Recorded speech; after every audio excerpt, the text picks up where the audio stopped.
हमारी औकात आपकी जितनी नहीं है। हद करती हैं भाभी आप भी।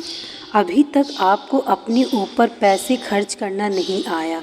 मुझे देखिए, आज मेरे पास कम से कम 10 लाख के जेवर हैं और कोई भी कपड़ा 4-5 हज़ार से नीचे का नहीं पहनती और मेरे दोनों बच्चों को ब्रांडेड कपड़े ही भाते हैं।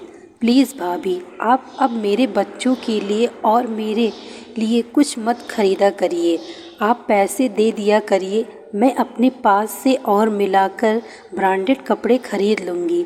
अपने पैसे के घमंड में शिखा अपनी उस भाभी के आत्मसम्मान को ठेस पहुँचा रही थी जिसने उसका तब साथ दिया था जब खुद उसकी माँ उसे दिन रात कोसती रहती थी।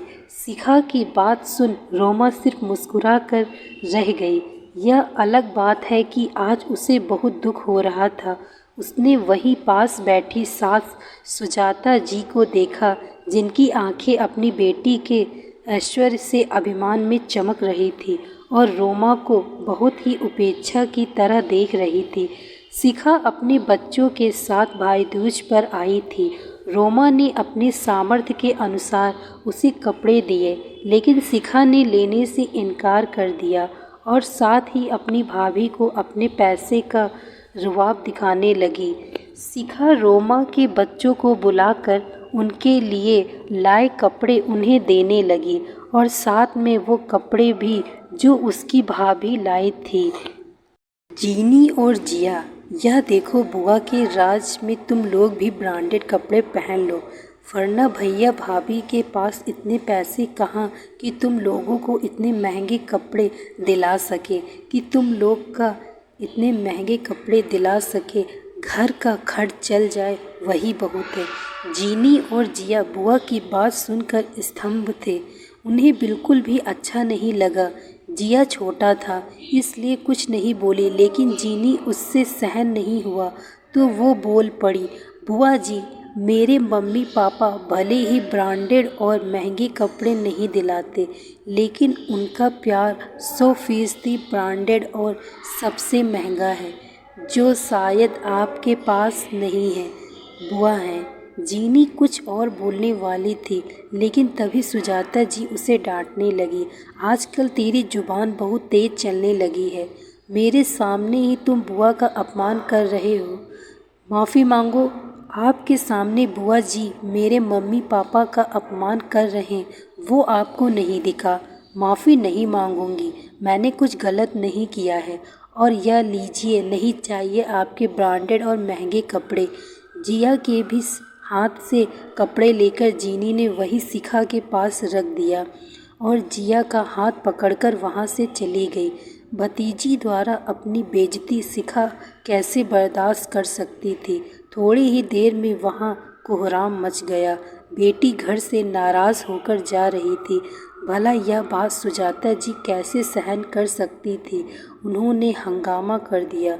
रोमा के सामने जीनी को बदतमीज़, नकचढ़ी, घमंडी, बिगड़ी औलाद और भी न जाने क्या क्या उपाधि से उसे नवाजा जाने लगा। बस मम्मी जी, बहुत बोल दिया। जीनी ने ऐसा क्या कर दिया कि आप और दीदी उसके कैरेक्टर को सर्टिफिकेट देने लगी। रोमा सुजाता जी को रोकते हुए बोली, इसी ने इन बच्चों को सिखाया होगा, वरना इनकी क्या मजाल। सुजाता जी अभी भी गुस्से से चिल्ला रही थी।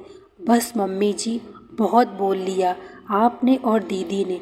जिस पैसे का घमंड दीदी मुझे दिखा रही हैं, मत भूलिएगा कि यह सब मेरी देन है, वरना आप यही अपने भाई के टुकड़ों पर पल रही होती और मम्मी जी आपको रोज़ कोस रही होती।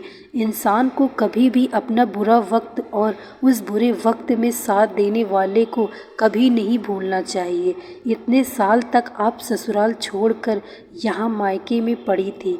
यही मम्मी जी आपको दिन रात कोसती थी कि सिर पर आकर बैठ गई है।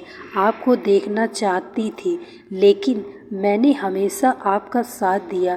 मैंने आपके और जीजा जी के बीच सुलह करवाई और मेरे ही समझाने पर जीजा जी आपको अपने घर ले गए।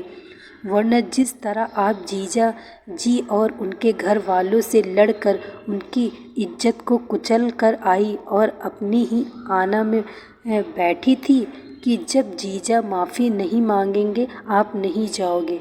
तब मैंने ही जीजा जी को समझाया कि वो बच्चों को देखे, छोड़ दे जिद। तब जीजा जी समझे थे।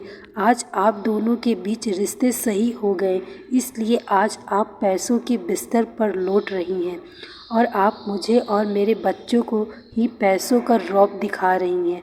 ब्रांडेड कपड़ों की जगह आपने रिश्तों में ईमानदारी दिखाई होती, लेकिन आप लोगों का प्यार तो पैसों पर टिका है। बेटी के पैसों को देख मम्मी जी के भी सुर बदल गए। बोलते बोलते रोमा की आवाज़ रुंध गई।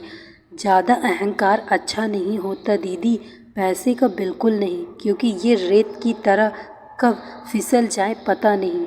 लेकिन शिखा की आंखों पे पैसे की पट्टी ऐसी बंधी थी, उसको कुछ एहसास ही नहीं था। और दीदी एक बात और, आप अपने ब्रांडेड कपड़े अपने ब्रांडेड घर में पहनिएगा।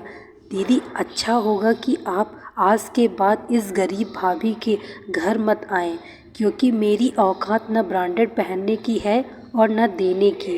रोमा ने हाथ जोड़कर कहा और फिर अपने कमरे में चली गई और पीछे रह गई किन कर्तव्य विमूढ़ स्थिति में शिखा और सुजाता जी। और शिखा चली गई ये कहकर कि वो कभी नहीं आएगी।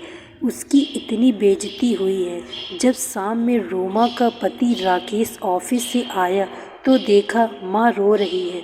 उसने पूछा क्या हुआ माँ ने कहा शिखा इतने प्यार से तुम सब लोगों के लिए ब्रांडेड कपड़े लाई थी, लेकिन तेरी पत्नी ने और तेरे बच्चों ने मेरी मासूम सी बच्ची के साथ इतनी बदतमीजी की। मेरी बिटिया रो कर यहाँ से गई है। तेरी पत्नी तो ये तक बोल दिया अब दोबारा ना आए इस घर में। राकेश ने पत्नी और बच्चों को आवाज़ लगाई और पूछा बच्चों बुआ के साथ आप लोगों ने बदतमीजी क्यों की? जो सच था वो बच्चों ने राकेश से बोल दिया। राकेश ने कहा क्यों माँ, क्या गलती है मेरे बच्चों की और पत्नी की? भले हम ब्रांडेड कपड़े नहीं पहनते, लेकिन आप बताइए आपको कभी किसी चीज़ की कमी होने दी है? माँ आप शिखा से कह दे, वो उसके भाई के साथ साथ उसका भी घर है। हमारे दिल और घर के दरवाजे हमेशा उसके लिए खुले हैं, लेकिन अपने पैसे और ब्रांडेड कपड़े तक रौब अपने घर तक ही रखे। आप जानती हैं रोमा ने कभी अपने कोई फ़र्ज को निभाने में कोई कोताही नहीं की है, तो माँ आप गलत का साथ कैसे दे सकती हैं? सुजाता जी को अपनी गलती का एहसास हुआ। उन्होंने कहा हाँ बेटा, मैं ही बेटी का स्टैंडर्ड देख चुकी हूँ, मुझे माफ़ कर दे। तब रोमा ने कहा अरे माँ अब ये सब छोड़ो, बहुत हो गई इमोशनल की बातें। आज आपकी पसंद का खाना बनाया है, चलिए राकेश आप फ्रेश हो जाएं। सब खाना खाते हैं। और सबने हंसी खुशी के माहौल में खाना खाया। दोस्तों मैं आशा करती हूँ आपको यह कहानी अच्छी लगी होगी। यदि कहानी अच्छी लगी हो तो वीडियो को लाइक तथा चैनल को सब्सक्राइब अवश्य करें। Thank you so much watching this video. Like share and subscribe.